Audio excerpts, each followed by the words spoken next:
বন্ধুরা, আজকের গল্পের রহস্যভেদী হলেন অর্জুন, যাকে সৃষ্টি করেছেন সমরেশ মজুমদার, যিনি জন্মগ্রহণ করেছিলেন 1944 সালের 10ই মার্চ জলপাইগুড়িতে এবং তার মহাপ্রয়াণ ঘটে 2023 সালের 8ই মে কলকাতায়।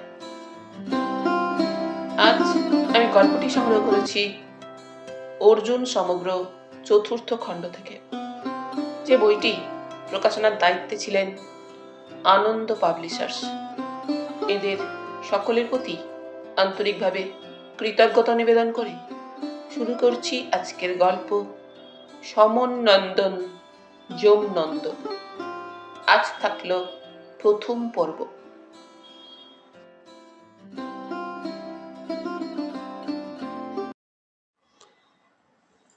এই শহরে ওই লোকটাকে এর আগে কেউ দেখেনি।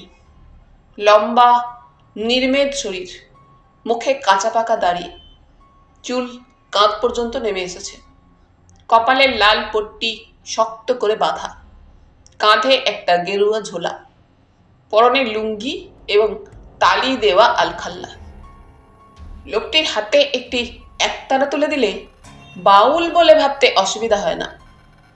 লোকটি সম্পন্ন মানুষের বাড়ির সামনে এসে দাঁড়িয়ে হাঁক দেয়, বাবা বা মা, কেউ কি কথা বলবেন?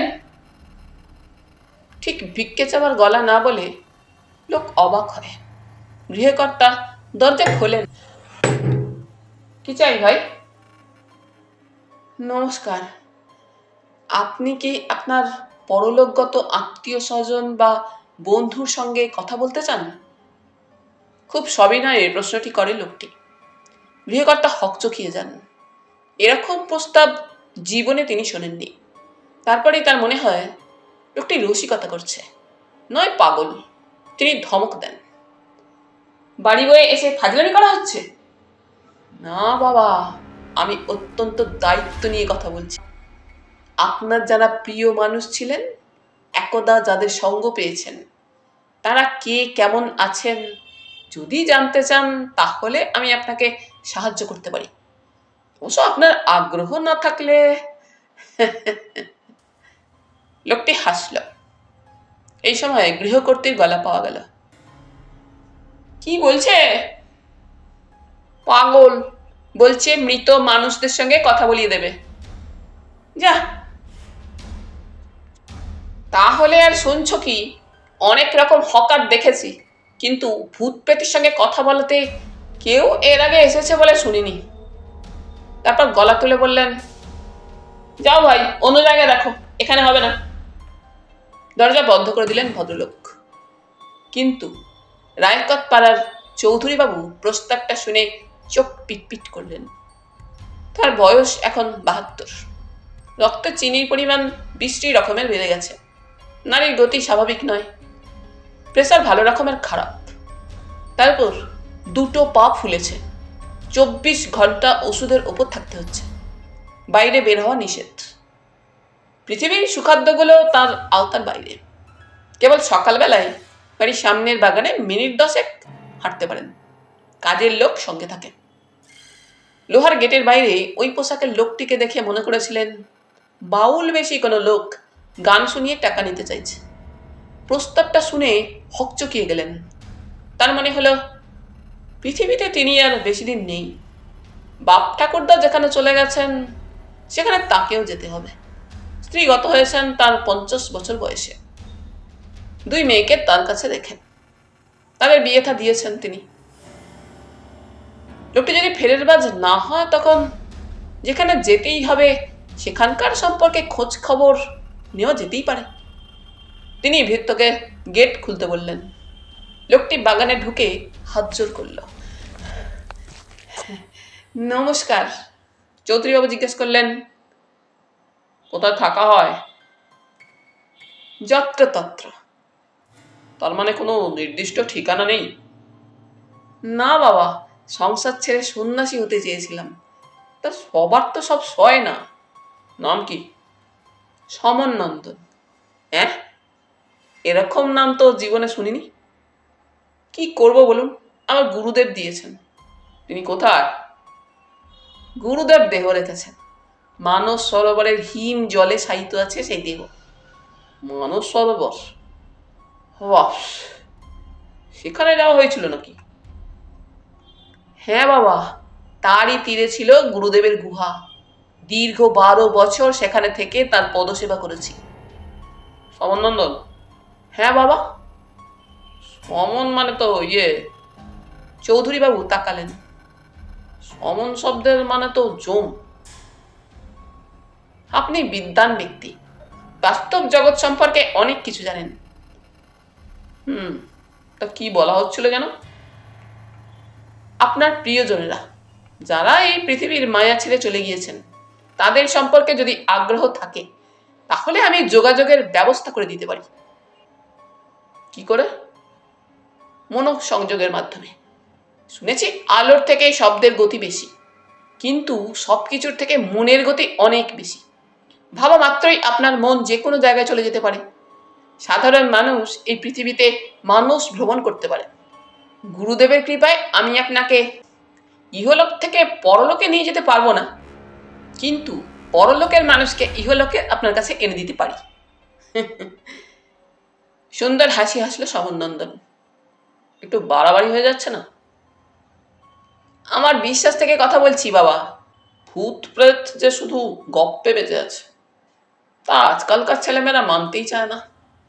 বিজ্ঞান তাদের ঝেঁটিয়ে বিদায় করেছে, আর তুমি তাদের টেনে আনবে আমার কাছে? বাবা, আপনি কি বিশ্বাস করেন ভগবান আছেন? হ্যাঁ, করেন তো। যেসব বিজ্ঞানী ভূতে বিশ্বাস করেন না, তারা তো চার্চ, মন্দির, মসজিদে প্রার্থনা করতে যান, কিন্তু তারা কি প্রমাণ করেছেন ভগবান আছেন? ভগবান থাকলে ভূতও থাকবে। অবশ্যই। শরীর থাকলে তার ছায়া পড়বে। ভালো থাকা মানে খারাপ থাকা। খারাপ না থাকলে ভালোকে কি করে বুঝবো? যারা ভূত প্রেতকে ঝেঁটিয়ে বিদায় করেছে তারা ভগবানকেও তাই করুক, দেখবেন পারবে না। ব্যাপারটা একচোখামি হয়ে যাচ্ছে না? চৌধুরী বাবু যুক্তিটা মানতে বাধ্য হলেন। বলছো? আপনার অনেক সময় নষ্ট করলাম বাবা। আচ্ছা, তখন থেকে লক্ষ্য করছি তুমি আমাকে বাবা বলছো কেন? গুরুদেব বলেছেন যে কোনো পুরুষকে বাবা বলে সম্বোধন করতে, যে কোনো নারীকে মা বলতে। আমি তার আদেশ পালন করছি মাত্র। তা তুমি কিভাবে তাদের আমার কাছে নিয়ে আসবে? আপনি সম্মত হলে আমি প্রক্রিয়ার কথা জানাবো। প্ল্যানচেট? সেটা কি জিনিস বাবা? আমার ঠিক ভালো ধারণা নেই, তবে শুনেছি রবীন্দ্রনাথ ঠাকুর নাকি করতেন। রবীন্দ্রনাথ? ওরে বাবা, তিনি তো মহৎ মানুষ। তিনিও ভূত প্রেতে বিশ্বাস করতেন? চৌধুরী বাবু একটা বড় শ্বাস নিলেন। মনে ছিল না। সত্যি তো, রবীন্দ্রনাথ যদি বিশ্বাস করতে পারেন তাহলে তিনি কেন করতে পারবেন না? কিন্তু সমন নন্দনের মতলব ঠিক বোঝা যাচ্ছে না বলেই মনে খুব ভাবনা আসছে। তাকে চুপ করে থাকতে দেখে সমন নন্দন জিজ্ঞেস করল, বাবা, মনে হচ্ছে আপনি আরো কিছু জানতে চাইছেন। চৌধুরী বাবু বলেই ফেললেন, তুমি যত পরিশ্রম করবে তার বদলে কি নেবে? সমন নন্দন চোখ বন্ধ করল, তারপর সলজ্জ হেসে বলল, বড্ড নোলা বাড়ছি আজকাল, না বলেই ফেলি। গুরুদেবের আদেশ সব পাকে শরীর ধারণ করবে। ওই দুবেলা 250-500 গ্রাম চাল। তা ধরুন একটু ভালো চাল হলে 10টা টাকা পড়ে। দুবেলায় আলু, পটল, হলুদ, নুন, তেল নিয়ে ধরুন আরো 10 টাকা। মোট 20 টাকায় দিব্যি এই শরীর টিকে থাকে। তবে হ্যাঁ, পাক করতে হবে খোলা আকাশের নিচে। সেটা কাঠের আগুনেই শ্রেয়, অন্যথায় কয়লার উনুন। চৌধুরীবাবু হতভম্ব হয়ে শুনছিলেন। ব্যাস? হ্যাঁ বাবা, ওতেই শরীর সুস্থ হয়ে পরের দিন দেখবে। তার মানে 20 অর্থাৎ 20 টাকা তোমাকে দিলেই মিটে যাবে? হ্যাঁ বাবা, এর সঙ্গে একটু হাঁড়ি পাতিল। বেশ, আমি রাজি। তা আমাকে কি কি করতে হবে? একটু শুদ্ধ হয়ে থাকবেন বাবা, বাসি জামা কাপড় পরবেন না, মাছ মাংস ডিম এদিন না খাওয়াই ভালো। তা কখন যোগাযোগ করতে চান? তার নিশ্চয়ই সময় ঠিক করা আছে। না না, সময় আবার কিসের, যখনই মন চাইবে তখনই সময় হবে। এই যে শুনেছিলাম রাত্রে ওসব হয়, অন্ধকার ভাগে। না না বাবা, আমাদের এখানে যখন দিনের আলো তখন ওনারা তো আকাশের নানান স্তরে রয়ে গেছেন, দিনরাত ওদের কাছে একাকার। হাসল সমনন্দন। ও, মাথা নাড়লেন চৌধুরীবাবু। কিন্তু আমি তো এখন তৈরি নই, বাথরুম করা হয়নি। আচ্ছা, দুপুরের পর হয় না? ওই সময় আমার শরীরটা একটু ভালো থাকে। নিশ্চয়ই হয়। তবে সমনন্দন, তোমার বাড়ি কোথায়? পথই আমার ঘর বাবা, সমনন্দন বলল। এ নিয়ে আপনি ভাববেন না, আমি ঠিক চলে আসবো। যান, আপনি বিশ্রাম নিন। সমনন্দন নমস্কার করল। দাঁড়াও দাঁড়াও, আমি বলি কি, এই বেলাটা তুমি এখানে থেকে রান্না বান্না করে খাওয়া দাওয়া করো, তারপর ধরো এই 3টে নাগাদ, বুঝলে তো? সে তো অতি উত্তম কথা, কিন্তু এত সুন্দর সাজানো বাগান, এখানে রান্না করতে তো সৌন্দর্যের হানি হবে বাবা। না না, এখানে কেন, খোলা আকাশ চাই তো, বাড়ির ছাদে গিয়ে রান্না করো, ওখানে কল পায়খানাও আছে, ঘর আছে বিশ্রাম নেওয়ার, অসুবিধা হবে? বিন্দুমাত্র নয়। চৌধুরীবাবু ধীরে ধীরে বারান্দায় এসে চেয়ারে বসলেন। কাজের লোককে পাঠালেন বনমালীকে ডেকে আনতে। বনমালী তার স্ত্রীর আমলের মানুষ, ভারী কর্মঠ এবং বিশ্বস্ত। মেয়েদের বিয়ে হয়ে যাওয়ার পর সেই এই বাড়ি দেখাশোনা করে। বনমালী এলো, ছোটখাটো প্রৌঢ় মানুষ। দেখেছেন? হ্যাঁ বনমালী, এর নাম সমন নন্দন। একে ছাদের ঘরে নিয়ে যাও। 500 গ্রাম চাল, তেল, নুন, আলু, যা যা চায় সব দাও। একটা কয়লার উনুন ধরিয়ে দিও। চৌধুরীবাবু গম্ভীর গলায় আদেশ দিলেন। বনমালী সমনন্দনের আপদ মস্তক দেখল, দেখে জিজ্ঞেস করল, কি হবে?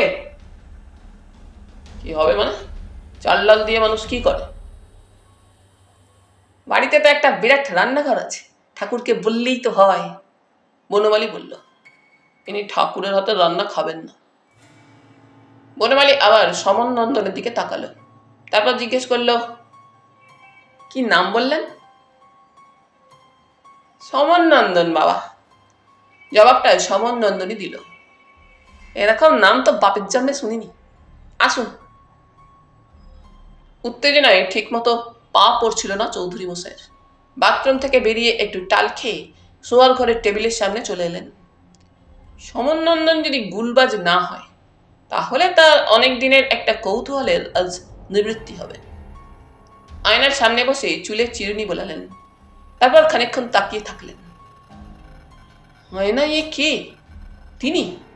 প্রায় 80 ভাগ চুল খসে গেছে, চোখের তলা ফুলেছে, চিবুকের নিচে 3টে ভাঁজ, যাকে বলে কদাকার মুখ। এখন তার প্রায় তাই। এই মুখ ওরা চিনতে পারবে? মা গত হয়েছিলেন তার 20 বছর বয়সে, তখন ঝকঝকে যুবক। ওই চেহারা দেখে মা গিয়েছেন। এই চেহারা দেখে যদি মুখ খুলতে না চান, স্ত্রী বলতেন তার চেহারা বয়স বাড়ার পর থেকে নাকি বাবার আদল পাচ্ছে। তাই যদি হয় তাহলে চিনতে বাবার অসুবিধা হওয়ার কথা নয়। স্ত্রী চিনতে পারবেন বলে তার বিশ্বাস আছে। খেয়ে নিন। বনমালীর গলা। চৌধুরীবাবু তাকালেন। 1 বাটি শুকনো মুড়ি আর 1 প্লেট শসা। আজ সকালে এটাই তার জন্য বরাদ্দ। ডাক্তারের সঙ্গে কথা বলে বড় মেয়ে চার্ট বানিয়ে দিয়ে গিয়েছে বনমালীকে। আজ হঠাৎ মনে হয় বনমালী মাইনে নেয় তার কাছ থেকে, আর হুকুম শোনে মেয়েদের কাছ থেকে। কে কেমন কথা? চৌধুরী মশাই বললেন, বনমালী, একটা কথা রাখবি? কি কথা? 4টে ফুলকো ঘিয়ে ভাজা লুচি আর 2টো সর্ষের তেলে বেগুন ভেজে দিবি। করুণ গলায় বললেন চৌধুরীবাবু, কতকাল খাইনি। আচ্ছা, আপনি কি? কেন? যা আপনার শরীরের পক্ষে বিষ, তাই খেয়ে আত্মহত্যা করতে চাইছেন? একদিন তো, একদিন খেলে তেমন কোনো ক্ষতি হবে না। বেশ, বড়দিকে টেলিফোন করি, তিনি কি বলেন দেখি। ঠক।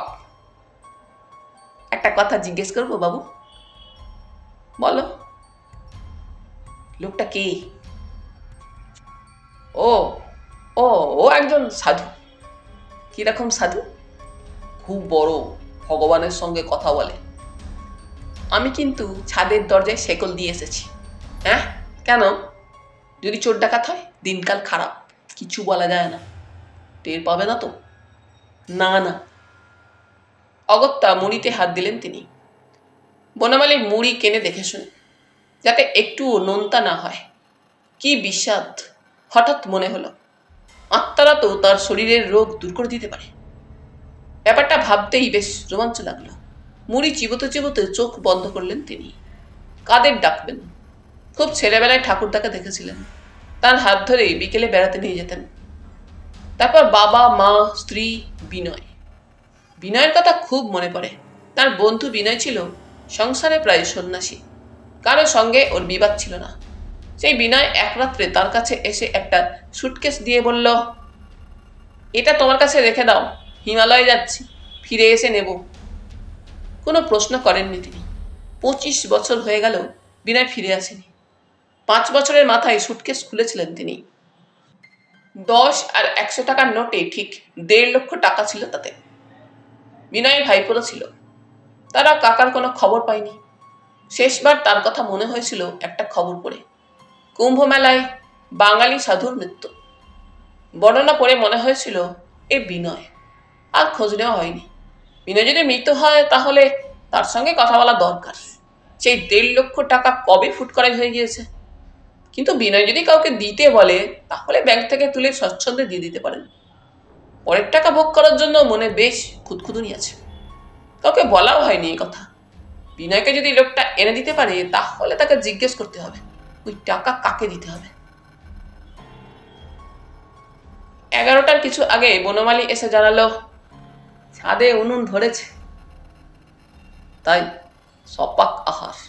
বোধহয় এই সময় রান্না শুরু করতে হয়। তা এতক্ষণ কি করছিল? জানি না, ঘরেই ছিল। নজর রাখবো? কেন?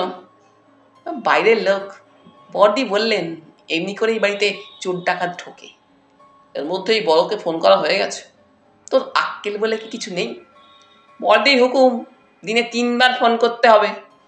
তো সে কি বলল? বললেন বিকেলে আসবেন। ফোনটা দে। আজ কারো আসার দরকার নেই। নিয়ে আয় রিসিভারটা। বনমালী রিসিভার এনে দিল। বোতাম টিপলেন চৌধুরী মশাই। জামাইয়ের গলা। অতএব নিজেকে সংযত করতে হলো। কেমন আছো বাবা? ভালো। আপনার শরীর ঠিক আছে? হ্যাঁ, আজ বেশ ভালো। আমরা অর্জুনকে আপনার কথা বলছিলাম। কে অর্জুন? জিজ্ঞেস করেই মনে পড়ল, ওহো, সেই সত্যান্বেষী। সে তো তোমাদের বাড়িতে মাঝে মধ্যে আসে। তা আজ এসেছে নাকি? ভালো লাগছিল না চৌধুরী মশাইয়ের।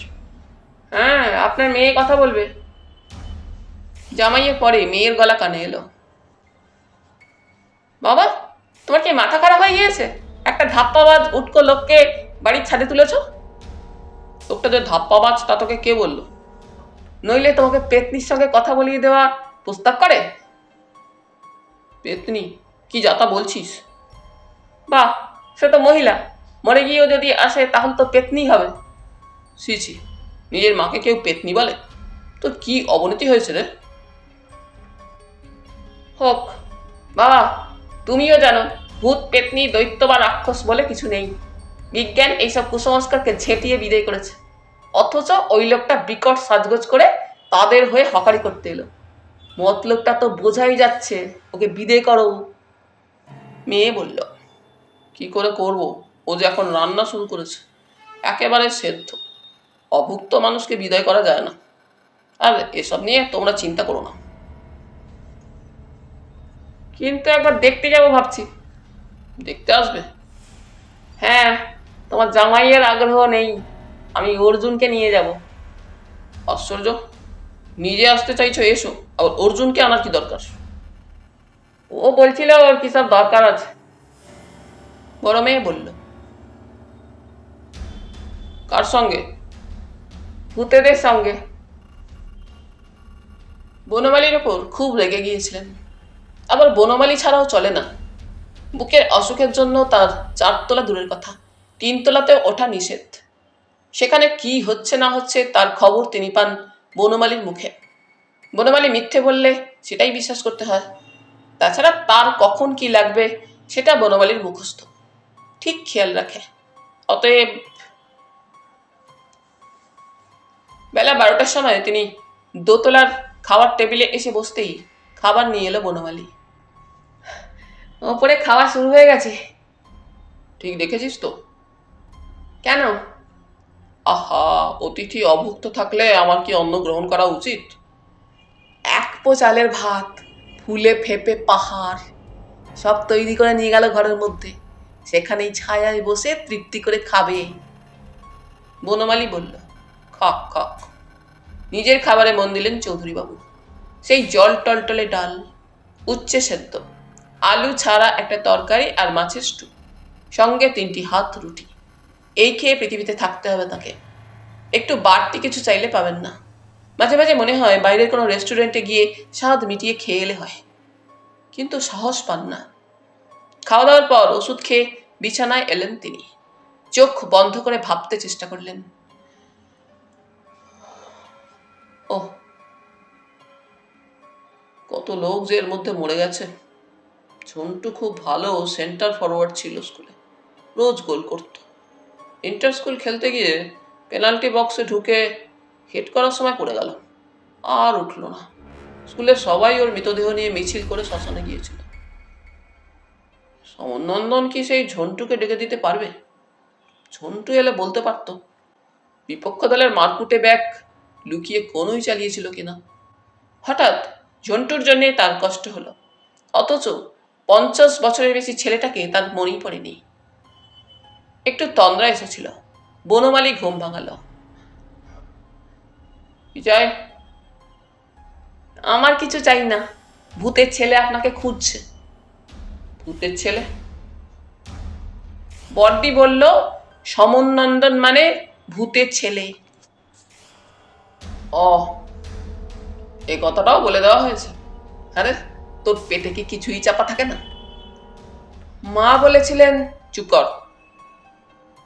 বেশ, আমি গিয়ে বলছি আপনি বিশ্রাম করছেন, এখন দেখা করতে পারবেন না। চৌধুরী মশাই ঘড়ি দেখলেন, 2:45 বাজে। সময় এসে গেছে। বললেন, তুই ওপরে গিয়ে সসম্ভ্রমে এখানে নিয়ে আয়। বলবি ডাক্তারের নির্দেশে আমি ওপরে যেতে পারছি না। অনিচ্ছা নিয়ে বেরিয়ে গেল বনমালী। চৌধুরী মশাই উঠলেন। এখন তিনি গেঞ্জি পাজামা পরে রয়েছেন। এই পোশাকে মৃত আত্মাদের সঙ্গে কথা বলা ঠিক হবে না। আলমারি খুলে ভালো ধুতি পাঞ্জাবি বের করে পাশের বাথরুমে ঢুকলেন তিনি। সিল্কের পাঞ্জাবি পরতে গিয়ে একটু লজ্জা করছিল। যাক, মেয়েরা তো এখানে নেই, কাজের লোকজন কে কি ভাবলো তাতে কিছুই এসে যায় না। তারপরেই মনে পড়লো বড় মেয়ের কথা। সে অর্জুনকে নিয়ে আসবে। এই শহরের মানুষ অর্জুনকে নিয়ে বেশ মাতামাতি করে। ছেলেটা মন্দ নয়, কিন্তু বড্ড কৌতূহলী। অন্যের ব্যাপারে নাক গলানো ওর স্বভাব। বড় মেয়ের মুখের ওপর না বলতে তিনি কখনো পারেননি। আসুক সে অর্জুনকে সঙ্গে নিয়ে। তিনি তো আজ কোনো অন্যায় করছেন না। অর্জুন প্রথমে আসতে চায়নি। দীপকদা তাকে ডেকে খবরটা দিয়েছিলেন। শুনে একটু অবাক হয়েছিল সে। তবে রোজগারের ধান্দায় মানুষ কত নতুন পথে হাঁটছে, যা আগে ভাবা যেত না। দীপকদা বলেছিলেন, এ দেখছি প্রেত লোকের হকার, বাড়ি বাড়ি ঘুরে হকারি করছে। অঞ্জনা বৌদির এই ব্যঙ্গ ভালো লাগলো না। তার বাবা ওই লোকটাকে প্রশ্রয় দিয়েছেন যখন, তখন তিনি গম্ভীর মুখে বললেন, তোমার স্বভাব হলো কোনো বিষয় ভালো করে না জেনেই মন্তব্য করা। কেউ মিথ্যে কথা বলে বাবাকে বুঝিয়ে দেবে আর বাবা সেটা বুঝবে। আমার বাবাকে কি ভাবো তুমি? অর্জুন হেসে বলল, বৌদির কথায় যুক্তি আছে। দীপকদা চোখ বড় করলেন। এ কি হে, তুমিও ভূত প্রেতে বিশ্বাস করো নাকি? অর্জুন মাথা নাড়ল। হ্যাঁ বললে আমাকে অশিক্ষিত ভাববেন।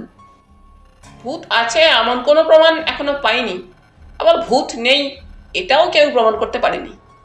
মনে আছে একবার একজন একটা কানা কাক, খোঁড়া শকুন আর কালো বেড়াল দিয়ে ভেলকি দেখিয়ে দিয়েছিল। অঞ্জনারই স্বামীকে বলেছিলেন, অত কথা কি, চলো আজ বিকেলে ও বাড়িতে যাবে।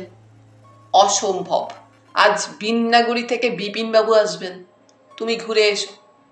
যাবই তো। অর্জুন, তুমি আমার সঙ্গে চলো। অর্জুন মাথা নাড়ল। আমাকে ছেড়ে দিন, এটা আপনাদের পারিবারিক ব্যাপার। পারিবারিক ব্যাপার মানে? অঞ্জনাদি ফস করে উঠলেন। দীপকদার সঙ্গে সঙ্গে জবাব দিলেন, ওই যে আজ যেসব ভূত পেতনি তোমাদের বাড়িতে আমন্ত্রিত হয়ে আসবেন, তারা হয় তোমার পূর্বপুরুষ, নয় পূর্ব মহিলা। সেই অর্থে পারিবারিক ব্যাপার তো বটেই। অঞ্জনা বৌদি ঠোঁট ফুলে উঠল। আমি ভেবেছিলাম তুমি যখন সত্য সন্ধানী, তখন নিশ্চয়ই এ ব্যাপারে কৌতূহলী হবে। যাকে, আমি একাই যাব। অর্জুন হেসে ফেলল। কখন যাবেন? মানে? কিছু কাজ তো নেই, ঘুরেই আসা যাক। খুশি হলেন অঞ্জনা বৌদি। যাবে? বাহ, এই ধরো 4টে নাগাদ। বেশ, চলে আসবো। আচ্ছা, লোকটার নাম কি জানেন? অদ্ভুত নাম, বনমালী অবশ্য ভুলও বলতে পারে। সমনানন্দ। সমনানন্দ? অর্জুন আওড়াল। নামটার মধ্যে সন্ন্যাসী সন্ন্যাসী গন্ধ আছে। দীপকদা ফুট কাটলেন। ঠিক আছে, আমি একটু খোঁজ খবর নিই, দেখি কেউ কোনো হদিশ দিতে পারে কিনা। অর্জুন উঠে পড়েছিল। মেঝের উপর গুছিয়ে বসেছিল শবন নন্দন। তার সঙ্গে সম্ভবত দ্বিতীয় পোশাক না থাকায় সে আগের পোশাকেই রয়েছে। উল্টো দিকের আসনে রয়েছেন চৌধুরী মশাই। তার শরীরে রোমাঞ্চ।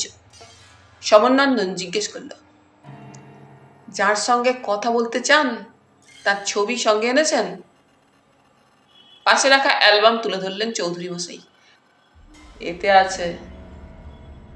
কার সঙ্গে কথা বলতে চান এখন? আমার বাল্য বন্ধু বিনয়। কতদিন দেখেননি তাকে? 25 বছর। কিভাবে মারা গিয়েছেন তিনি?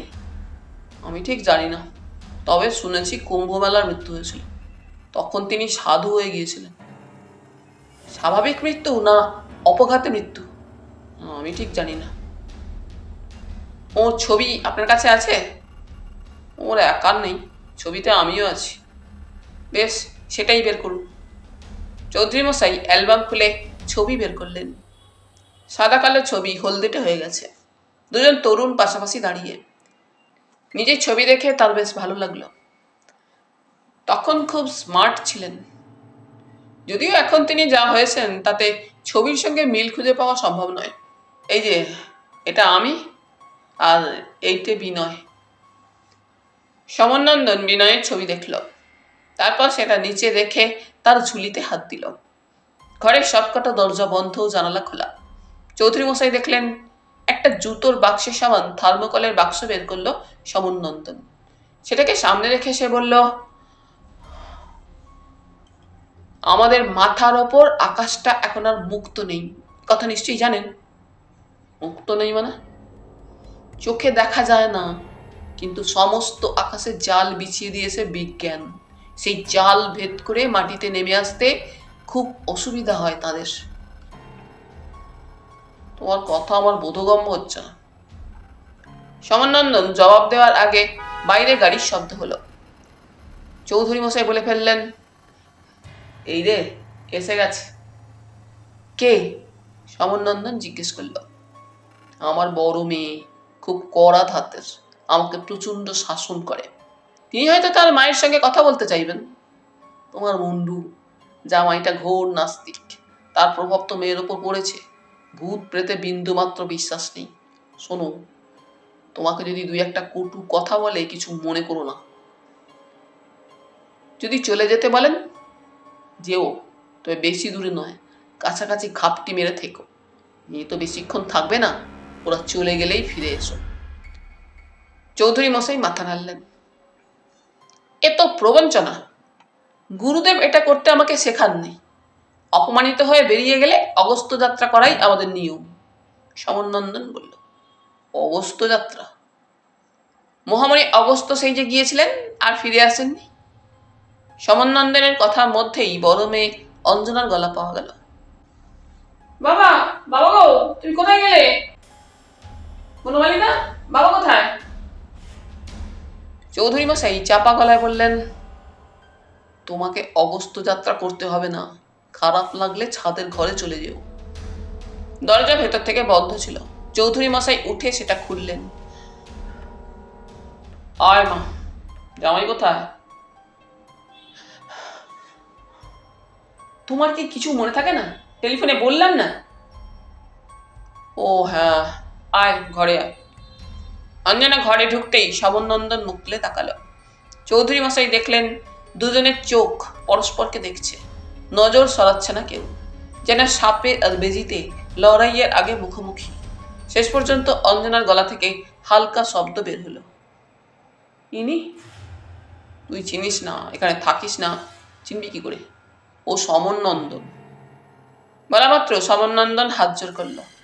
আসুন মা জাননী, আপনাকে দেখে মন পবিত্র হলো। কেন, এতক্ষণ কি অপবিত্র ছিল? তা কেন, আমার গুরুদেব মানস সরোবরে স্নান সেরে উঠে বলতেন, পবিত্র হলাম। তিনি কি তার আগে অপবিত্র ছিলেন? রোজই তো স্নান করতেন। ওটা মনের আনন্দের প্রকাশ। মানস সরোবর, সেখানে তো -ডিগ্রি। অঞ্জনা আটকে উঠল। মৃত্যুর পরে সেখানকার জলে শুয়ে আছেন। চৌধুরী মশাই ভক্তি ভরে বললেন, জল সমাধি। চীনারা কিছু বলে না? ওটা তো চাইনিজ টেরিটরি। সাধুদের জন্য দেবাত্মা হিমালয়ে কোনো ভাগাভাগি নেই মা। তুই বসে কথা বল, দাঁড়িয়ে আছিস কেন? তোমরা কি সব করছো? বিরক্ত করা কি ঠিক হবে? কোনো অসুবিধে নেই মা জাননী, আমার তো কোনো লুকোছাপা নেই। অঞ্জনা চিন্তায় পড়ল, তারপর বলল, কিন্তু নিচে তো অর্জুন বসে আছে। তাকে নিয়ে আসার, যাকে দেখ সেখানে আসবে কিনা। বনমালী দরজায় দাঁড়িয়েছিল। অঞ্জনা তাকে বলল অর্জুনকে খবর দিয়ে নিয়ে আসতে। চৌধুরী মশাই বনমালীর চলে যাওয়া দেখে বললেন, সমনন্দন, অঞ্জনা যাকে ডাকতে বলল তার সম্পর্কে কিছু কথা বলি। কেন? থামিয়ে দিল অঞ্জনা। আগ বাড়িয়ে কথা বলার দরকার কি তোমার? তারপর সমনন্দনের দিকে তাকিয়ে বলল, ও আমার ভাই। বেশ তো, আসুক। মেয়ে থাকলে ছেলে থাকার কি অসুবিধে? না না, অর্জুন আমার ছেলে নয়, প্রতিবাদ করলেন চৌধুরী মশাই। ঠিক, তোমার ছেলে না হলেও আমার ভাই তো হতেই পারে। এই সময় অর্জুন উঠে এলো উপরে। দরজায় দাঁড়িয়ে সে সমনন্দনকে দেখল। সমনন্দন হাসল। এসো বাবা, ওইখানে বসো। মা, আপনিও বসুন। অর্জুন নিঃশব্দে বসে পড়ে জিজ্ঞেস করল, ভালো আছেন মেসমশাই? ওই আর কি, এই বয়সে যেটুকু ভালো থাকা যায়। তুমি? আমি ভালো আছি। চাকরি বাকরি? না, চাকরি করার ইচ্ছে নেই। প্র্যাকটিস করে যা পাচ্ছি তাতে তো দিব্যি চলে যাচ্ছে। আপনার নাম সমনানন্দ? আগে না বাবা, সমনন্দন। এবার দরজাটা বন্ধ করে দিলে ভালো হয়। শোনামাত্র বনমালী দরজাটা বাইরে থেকে বন্ধ করে বিরক্ত মুখে সরে গেল। সমনন্দন চোখ বন্ধ করল। এখন থেকে আমার সংকেত না পাওয়া পর্যন্ত আপনারা কেউ কথা বলবেন না, শব্দ করবেন না। বাবা, এই বিনয়বাবু ছাড়া আর কার কার ছবি এনেছেন? চৌধুরী মশাই অ্যালবাম থেকে একটা ছবি বের করে সামনে রাখলেন। ছবিটির দিকে তাকিয়ে সমনন্দন জিজ্ঞেস করল, এই মাটি কে? ইনি আমার স্ত্রী, ওদের মা। বাহ, একেই আমরা প্রথম স্মরণ করি। মনে হয় ইনি এখানে আসতে আগ্রহী হবেন। ঝুলি থেকে একটা খাতা আর পেন্সিল বের করলো সমনন্দন। তখন যে কথা বলছিলাম, বিজ্ঞান এখন আকাশটাকে প্রায় বেঁধে ফেলেছে। কি করে? না, স্যাটেলাইটের মাধ্যমে। হাজার হাজার স্যাটেলাইট প্রতি মুহূর্তে বিজ্ঞানীদের কাছে পৃথিবীর কোথায় কি হচ্ছে তো বটেই মহাকাশের খবরাখবরও পৌঁছে দিচ্ছে। কোথায় বিলেতে খেলা হচ্ছে আর আমরা তার ছবি টিভিতে দেখছি ওই স্যাটেলাইটের মাধ্যমে। এই জটিলতার মধ্যে দিয়ে আত্মাদের পৃথিবীতে নেমে আসতে খুব অসুবিধে হয়। তাছাড়া সময় যত চলে যায় তত তারা আরো ওপরের স্তরে চলে যান। থার্মোকলের বাক্সটি সযত্নে সামনে আনলো সমরনন্দন, এনে বলল, এর ভেতর একটি ছোট্ট যন্ত্র আছে। আমার এক গুরু ভ্রাতা, চীনের বিখ্যাত বৈজ্ঞানিক। স্যাটেলাইট সংক্রান্ত সমস্ত জ্ঞান তার আয়ত্তে। গুরুদেবের নির্দেশে তিনি এই যন্ত্রটি তৈরি করে তার চরণে নিবেদন করেছিলেন। সমরনন্দন থামল। অঞ্জনা মুখ ফসকে জিজ্ঞেস করে ফেলল, চীনে বৈজ্ঞানিক মানস সরোবরে আসতেন? হ্যাঁ মা জননী, প্রতি বছর গ্রীষ্মে তিনি গুরুদেবের আশ্রমে উপস্থিত হতেন। এলাকাটা চীনের বলে তার ভিসা লাগতো না। তিনি জন্মসূত্রে বৌদ্ধ হলেও তন্ত্র মতের অনুসারী ছিলেন। বৌদ্ধদের সঙ্গে তন্ত্রের বেশ যোগাযোগ ছিল। এই যন্ত্রটির মাধ্যমে আমরা একটি স্যাটেলাইটের সঙ্গে যোগসূত্র স্থাপন করতে পারি। ঢাকনা খুলল সমরনন্দন। অর্জুন একটু ঝুঁকে দেখল কর্ডলেস টেলিফোনের সাইজের একটা যন্ত্র রয়েছে ভেতরে। তার অ্যান্টেনা টেনে বার করলো সমরনন্দন। তারপর সুইচ অন করে নব ঘোরাতে লাগলো। যেমন করে লোকে রেডিও স্টেশন ধরে তেমনই করে চলল সে মিনিট আড়াই। শেষ পর্যন্ত সমরনন্দনের মুখে হাসি ফুটল। পেয়েছি। চৌধুরী মশাই ফিসফিস করে জিজ্ঞেস করলেন, ওখানে কোনো প্রাণী নেই? বিরক্ত হয়েও সেটা চেপে গেল লোকটা। আকাশ আর মহাকাশের বর্ডারে ওর অবস্থান, সেখানে প্রাণী থাকার জায়গা কোথায়? হঠাৎ যন্ত্র থেকে পিপ পিপ শব্দ বেরোনো শুরু হলো। যোগাযোগ সম্পন্ন। বাবা, এবার মায়ের কথা ভাবুন, তার মুখ স্মরণ করুন। চৌধুরী মশাই সর্বাঙ্গে যেন কাঁটা ফুটল। তিনি চোখ বন্ধ করে স্ত্রীর মুখ স্মরণ করতে লাগলেন। বিপ পিপ শব্দটা তাকে বেশ আরামদায়ক ছন্দ দিচ্ছিল। হঠাৎ যেন মনে হলো অন্য কেউ ঘরে এসেছে। তিনি দ্রুত জিজ্ঞেস করলেন, কে? সঙ্গে সঙ্গেই সমরনন্দনের হাতে ধরা পেন্সিল চালু হলো খসখস। আমি। কে তুমি? নাম বলো। আমি যেতে পারছি না, আমি পথ হারিয়ে ফেলেছি। সমরনন্দন হাত তুলে চৌধুরী মশাইকে থামতে বললেন। তুমি এই শব্দ ধরে চলে যাও, ঠিক পৌঁছে যাবে। আমাদের আর বিরক্ত করো না। কয়েক সেকেন্ড চুপচাপ। তারপর সমরনন্দনের ইশারা দেখে চৌধুরী মশাই আবার স্ত্রীকে প্রশ্ন করলেন, কে? কে এখানে? সমরনন্দনের পেন্সিল চালু হলো। আমি। কে তুমি? ঢং। বুঝতে পেরেছি, সত্যি তুমি এসেছো। আমি তোমাকে দেখতে পাচ্ছি না কেন? আমাদের কোনো অবয়ব থাকে না, তাই দেখতে পাচ্ছ না। ও, এই ঘরে তোমার চেনা আর কাউকে দেখতে পাচ্ছ? একটু নীরবতা। তারপর উত্তর এলো, বড় খুকি। খুব মুখ হয়েছে আজকাল। অঞ্জনা কিছু বলতে গেলে অর্জুন ইশারা করলো চুপ করে থাকতে। চৌধুরী মশাই খুশি হলেন। এই কথা ঠিক বলেছ। অবশ্য মুখ না হলে তোমাকে নিয়মে রাখা যেত না। ওখানে বাবা মায়ের সঙ্গে দেখা হয়? তোমার বাবা কোথায় আছেন জানি না, তোমার মাকে দেখতে চাই না। সে কি, কেন? ওর ধারণা আমরা এখনো শাশুড়ি বৌমা, দেখা হলেই গঞ্জনা করেন। এভাবে ডাকলে আবার আসবে তো? বোধ হয় না। এবার আমি ওপরের স্তরে চলে যাব, সেখান থেকে নিচে নামতে খুব কষ্ট হবে। আমি আর কষ্ট করতে পারি না। আমাকে কিছু বলার নেই? শরীরে তো অনেক রোগ তোমার, এখন কামনা বাসনা ত্যাগ করো। বুঝলাম, কিন্তু তুমি যে আমার স্ত্রী তার কোনো প্রমাণ দিতে পারো? ছি, এত সন্দেহ তোমার? আমি ছাড়া আর কেউ তোমাকে ঢং বলেছে? না, বলেনি, তবু। আমার আলমারির ওপরের তাকের বাঁদিকে একটা চোরা কুটুরি আছে, তাতে দুজোড়া সোনার দুল রেখেছিলাম। বের করে না থাকলে ওই মেয়েকে দিয়ে দিও। এলাম। হঠাৎ সমরনন্দনের হাত থেকে পেন্সিল পড়ে গেল। তার মাথা বুকের উপর ঝুঁকে পড়ল কিছুক্ষণ। চৌধুরী মশাই বললেন, তোর মা চলে গেল। আমি বিশ্বাস করি না, অঞ্জনা বলল। অর্জুন, তোমার বিশ্বাস হচ্ছে? ভাবছি, অর্জুন বলল। প্রথম কথা, মায়ের গলা আমরা শুনতে পাইনি। এই সমনানন্দ নিজে যা খাতায় লিখেছে তাই বলে গিয়েছে। আমি বাগড়া দেবো বলে বলেছে, আমার বড় মুখ হয়েছে। অঞ্জনা বেশ তেতে উঠেছিল।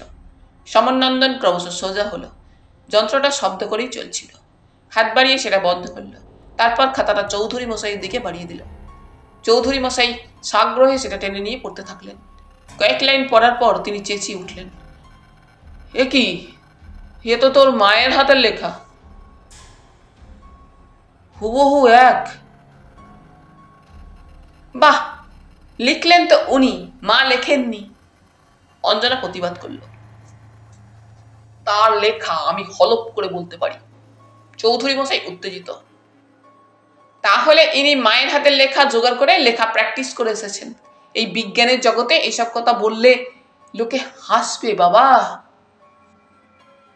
সমনন্দন এতক্ষণে কথা বলল, মা জাননি, এই যন্ত্রটা তো বিজ্ঞানেরই দান। হ্যাঁ, যন্ত্র দিয়ে স্যাটেলাইটের সঙ্গে কানেকশন করে আত্মাদের সঙ্গে যোগাযোগ করার মতো কষ্ট কল্পনা আপনার আগে কেউ করেনি। কেন মা জাননি? স্যাটেলাইটের মাধ্যমে যদি মঙ্গল গ্রহে ছবি তুলে আনা সম্ভব হয়, তাহলে তার অনেক কাছের আত্মাদের কাছে কেন পৌঁছানো যাবে না? অর্জুন জিজ্ঞেস করল, আপনার যন্ত্রটি একবার দেখতে পারি? নিশ্চয়ই বাবা, তবে এখনই ওকে চালু করবেন না। এগিয়ে দিল বাক্সটা সমনন্দন। অর্জুন দেখল যন্ত্রটিকে। হালকা প্লাস্টিকের বাক্সের মধ্যে মিনি টিভির মতো সাউন্ড বক্স এবং ডিশ অ্যান্টেনা রয়েছে। জিনিসটা মহাকাশ গবেষণা কেন্দ্রে পাঠালে তার বিশ্লেষণ করে বলতে পারত। আর যাই হোক, এটা নেহাতি খেলনা নয়, যথেষ্ট দামি এবং ব্যবহার করার জন্য সরকারের অনুমতি প্রয়োজন হবেই। নইলে এর মাধ্যমে প্রতিবেশী শত্রু রাষ্ট্রের সঙ্গে যোগাযোগ রেখে খবরাখবর বিনিময় করা মোটেই অসম্ভব নয়। অর্জুনকে মনোযোগের সঙ্গে যন্ত্রটি দেখতে দেখে বিরক্ত হলেন চৌধুরী মশাই। তার মনে হলো, এখানেও গোয়েন্দাগিরি করছে ছোকরা, বড় মেয়ে কেন ওকে নিয়ে এলো। তিনি বললেন, ভাই সমনন্দন, ও এত কম কথা বলে গেল যে মন ভরল না। জানি আমি আমার মায়ের সঙ্গে কথা বলতে পারি। আপনি তাহলে বিশ্বাস করছেন যে আত্মার সঙ্গে কথা বলা যায়? আমি কে?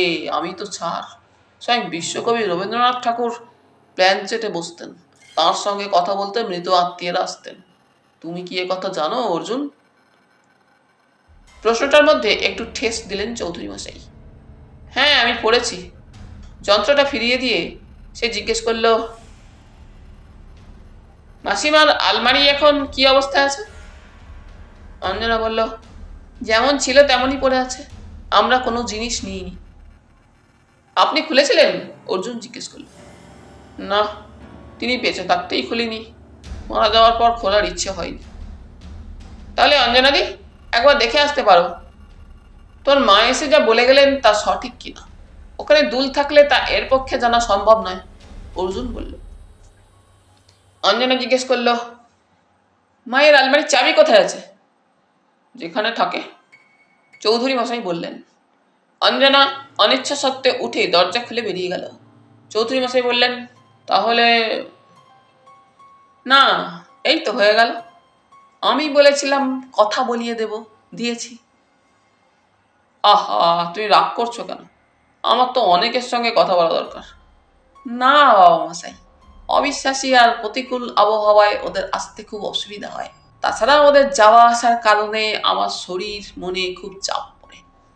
একদিনে বেশি চাপ নেওয়া স্বাস্থ্যের পক্ষে ক্ষতিকর, সমনন্দন বলল।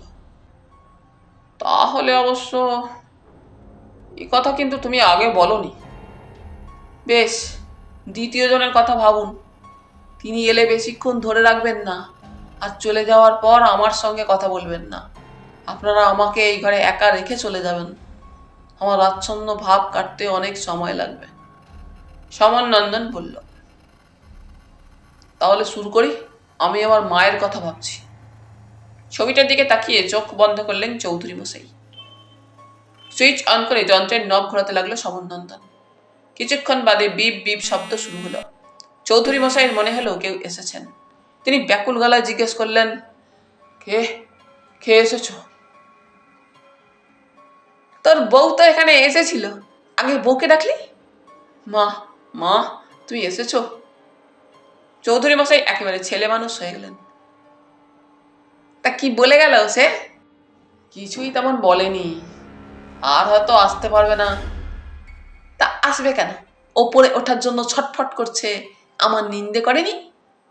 মা তুমি যেখানে গিয়েছো সেখানেও কি পৃথিবীর নিয়ম চলে? না, ওখানে অন্য নিয়ম। তাহলে তুমি এ নিয়ে চিন্তা করো না। বাবার সঙ্গে দেখা হয়? না। আমাদের কথা কি তোমার মনে পড়ে মা? পড়ে। বড় মাসি মেজ মাসির সঙ্গে খুব গল্প করো না? না। তুই যখন আসবি তখন তোর কাছে থাকার চেষ্টা করব। আচ্ছা চলি। মা কিছু বলে যাও। তোর ছোট মেয়ে খুব অসুখে ভুগছে, তাকে এখানে নিয়ে আয়। সমনন্দনের মুখ থেকে কথাটা বের হওয়া মাত্র তার হাতের পেন্সিল পড়ে গেল। মাথা ঝুঁকে পড়ল বুকের উপর। কোনো মতে ডান হাত কাঁপতে কাঁপতে সুইচ টিপে শব্দ বন্ধ করতেই তার শরীর একপাশে পড়ে গেল। চৌধুরী মশাই উঠে দাঁড়ালেন। এ কি হলো? অর্জুন এগিয়ে এসে নাড়ি দেখল, খুব দুর্বল। উনি তো বলেছেন এখন ওকে বিরক্ত না করতে। আপনি আপনার মায়ের হাতের লেখা চেনেন? না, ঠিক মনে নেই। চলুন আমরা অন্য ঘরে যাই। মরে যাবে না তো বাবা? মনে হয় না। আপনার শরীর ঠিক আছে? হ্যাঁ, আমি ভালো আছি। আমি ভাবতেই পারছি না যে মায়ের সঙ্গে কথা বললাম। কিন্তু গলার স্বর সমনন্দনের, হাতের লেখাও তার, মানে আপনার মায়ের আসার কোনো প্রমাণ পাননি আপনি। বলতে বলতে বাইরে বেরিয়ে এলো অর্জুন। চৌধুরী মশাই দরজা বাইরে থেকে ভেজিয়ে দিয়ে বললেন, কিন্তু কথা বলার ধরন তো অবিকল মায়ের মতো। মাও এরকম ঠুকে ঠুকে কথা বলতো। এই সময় অঞ্জনাকে বেশ বিপর্যস্ত অবস্থায় আসতে দেখা গেল। আমি আলমারির আগাবাস্তলা খুঁজে দেখলাম, অনেক অদ্ভুত জিনিস পেয়েছি, কিন্তু দুজোড়া তো দূরের কথা, একটাও দুল পাইনি। সে কি? চৌধুরী মশাই চমকে উঠলেন। হ্যাঁ বাবা, লোকটা বুজরুক, তোমাকে ঠকিয়ে টাকা রোজগার করতে এসেছে। কিন্তু টাকার কথা তো এখনো একবারও বলেনি। বলবে, তোমার মাথা ঘুরিয়ে দিয়েই বলবে। কিন্তু তোর ঠাকুমাকে যে একটু আগে এনে দিল। আমার ঠাকুমা? ওহ বাবা, তুমি বুঝতে পারছো না কেন যে লোকটা প্রতারক? ওকে এখনই ঘাড় ধরে বাড়ি থেকে বের করে দাও। অঞ্জনা খুব উত্তেজিত। অর্জুন হেসে ফেলল। এই মুহূর্তে সেটা সম্ভব নয়, কারণ লোকটি অজ্ঞান হয়ে রয়েছে। ঠিক অজ্ঞান হয়তো বলা যায় না, কিন্তু ওর শরীরে কোনো শক্তি নেই। ওরা বসার ঘরে এলো। অঞ্জনা বনমালীকে ডেকে সমনন্দনের বন্ধ দরজায় পাহারায় বসিয়ে দিল। সোফায় বসে অঞ্জনা বলল, তোমার মাথা একদম খারাপ হয়ে গেছে বাবা। কেন? চৌধুরী মশাইয়ের মেজাজ গরম হলো। একটা অশিক্ষিত লোক স্যাটেলাইটের মাধ্যমে ধরে ধরে আত্মা আনছে, তুমি এটা বিশ্বাস করছো? ভেবে দেখো তো, সেই আদম ইভের আমল থেকে যত মানুষ মরেছে, তাদের আত্মা যদি আকাশে ঘুরে বেড়ায়, তাহলে আকাশের অবস্থা কি হবে? বিশ্বাসে মিলায় বস্তু, তর্কে বহুদূর। যীশু খ্রিস্টকে কবর দেওয়ার সময় তার শরীরে প্রাণ ছিল না, তবু তিনি কবর থেকে উঠে এসেছিলেন। খ্রিস্টানরা নিশ্চয়ই অশিক্ষিত নয়। কেউ মারা গেলে তার শ্রাদ্ধ করা হয়। কেন করা হয়? না আত্মার সদ্গতির জন্য। তার মানে আত্মা আছে, নইলে সদ্গতির কথা ভাবা হবে কেন? চৌধুরী মশাই বললেন, তোমাকে সত্যিই লোকটা সম্মোহিত করেছে বাবা। অর্জুন, তুমি কিছু বলো। অঞ্জনা বলল। অর্জুন বলল, এখন পর্যন্ত মাসিমার হাতের লেখা ছাড়া কোনো প্রমাণ পাওয়া যায়নি। অনেক মানুষ আছেন যারা ভূত পেতে বিশ্বাস করেন না, কিন্তু আত্মায় করেন। তাহলে সাধু সন্ন্যাসীদের ব্যাপারটাকে ভণ্ডামি বলে উড়িয়ে দিতে হয়। কিন্তু আমরা সাধারণ মানুষেরা প্রমাণ চাই। আচ্ছা তুমি তোমার বোনকে একটা ফোন করো তো, উনি কোথায় আছেন? এখন আদ্রাতে আছে। ওর বর রেলের বড় অফিসার। ওকে টেলিফোনে জিজ্ঞেস করো এখন কেমন আছেন। হুমা, হঠাৎ ওকে জিজ্ঞেস করবো কেন? তোমার সঙ্গে ওর শেষ কবে কথা হয়েছে? মাস 3 আগে। তাহলে তো করতেই পারো। অঞ্জনা উঠে দাঁড়ালো। কি যেন কোড নাম্বারটা? চৌধুরী মশাই বললেন 03251। অঞ্জনা ডায়াল করল। হ্যালো, কে?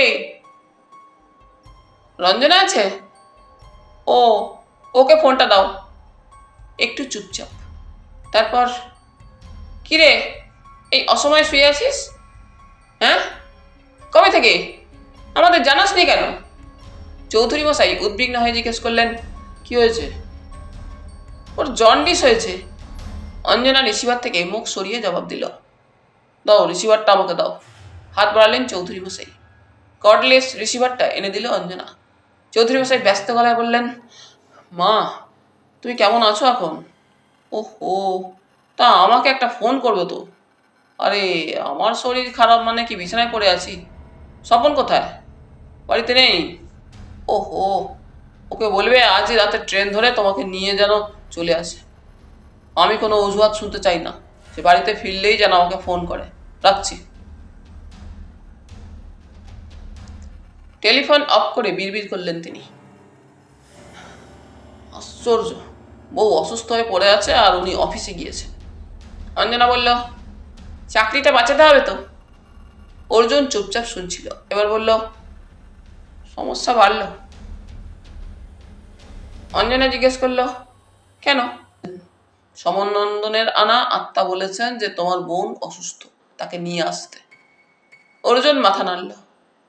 ব্যাপারটা কাকতালীয় হতে পারে, অথবা লোকটা ওর অসুস্থতার খবর নিয়েই এই বাড়িতে এসেছে।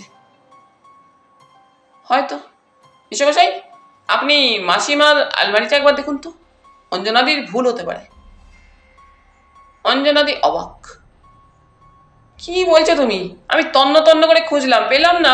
আর বাবা পেয়ে যাবে? হয়তো পাবেন না, কিন্তু আরেকবার চেক করে নিতে দোষ কি? অর্জুন বলল। তার মানে তোমার মনে হয় ওই লোকটার উপর অনেকটা আস্থা এসে গিয়েছে? কিরকম? যেহেতু রঞ্জনার ব্যাপারটাও মিলিয়ে দিয়েছে, তাই তোমার মনে হচ্ছে আলমারিতে ওই দুজোড়া দুধ থাকা দরকার, তাই না? থাকলে সমনন্দনের বিরুদ্ধে যুক্তি দাঁড় করানো মুশকিল হবে। ঠিক আছে, তুমি গিয়ে দেখো, অঞ্জনা তার বাবাকে বলল। চৌধুরী মশাই মাথা নাড়লেন। তুইও চল।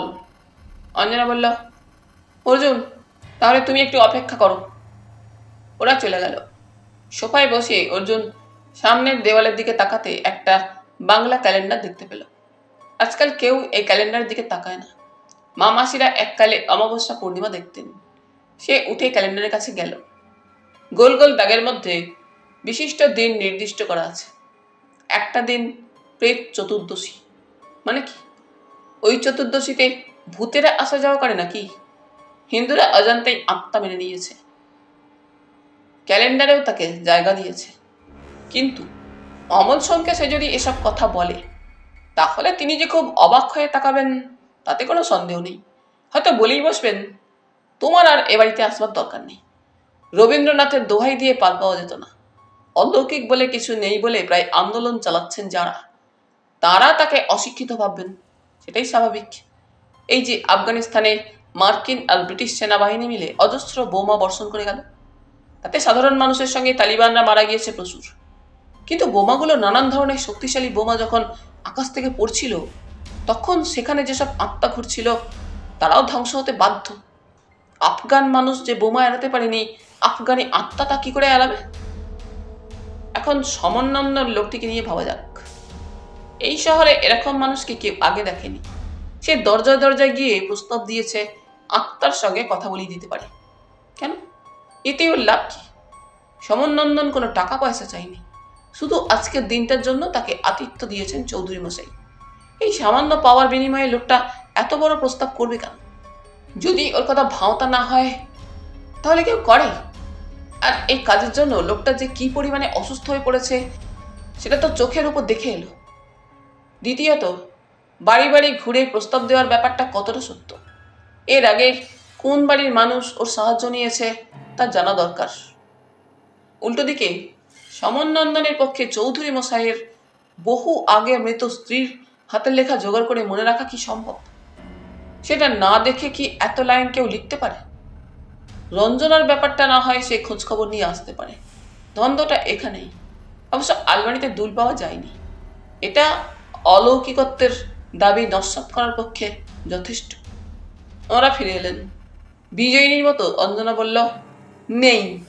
ওপরের দিকে একটা গোপন লকার ছিল, যা আমি বুঝতে পারিনি।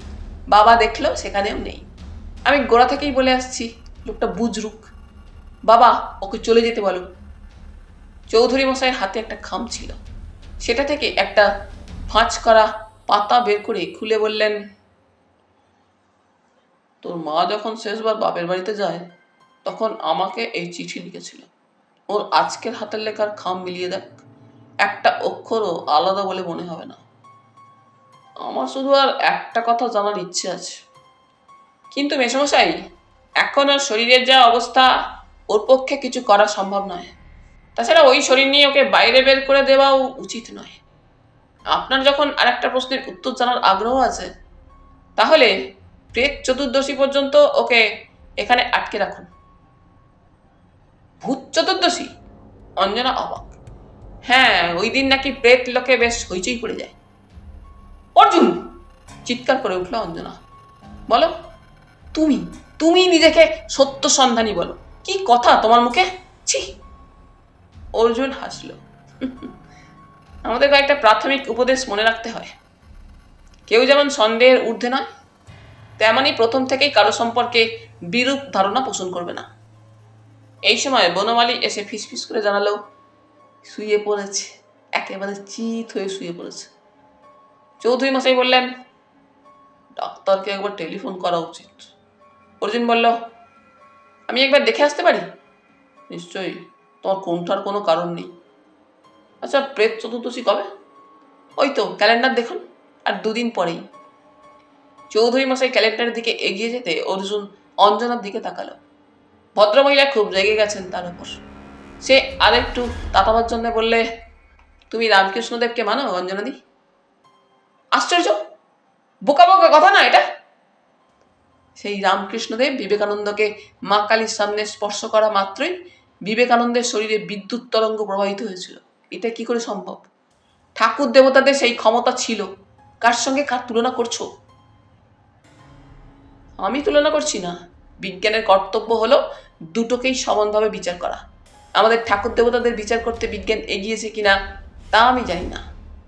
হঠাৎ চৌধুরী মশাইয়ের খেয়াল হলো, তিনি বললেন, আশ্চর্য, তুই তখন থেকে কথাই বলে যাচ্ছিস, অর্জুনকে কিছু খেতে দিলি না।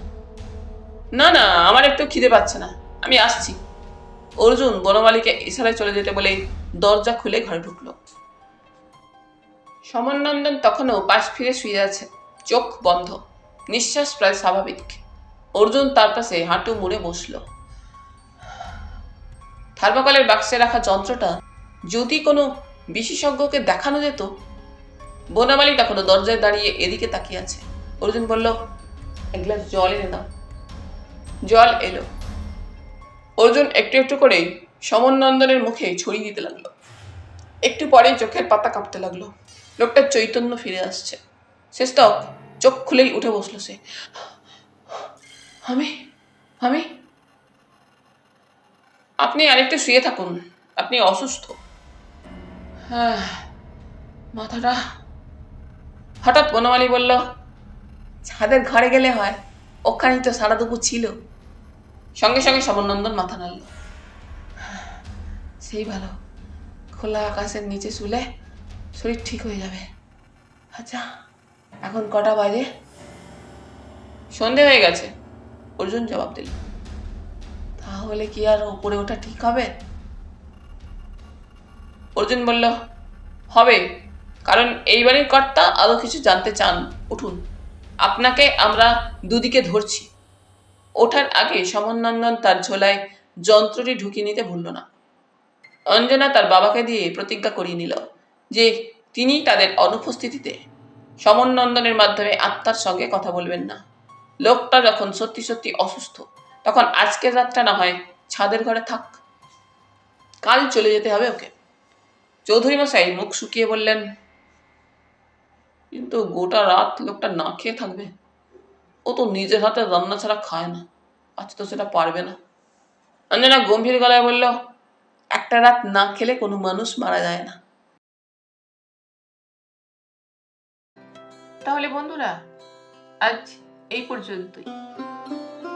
গল্প পাঠ তোমাদের ভালো লেগে থাকলে তোমাদের কাছে আবারও অনুরোধ থাকলো, লাইক, শেয়ার এবং সাবস্ক্রাইব করে তোমাদের মূল্যবান মতামত পাঠানোর জন্য। ধন্যবাদ।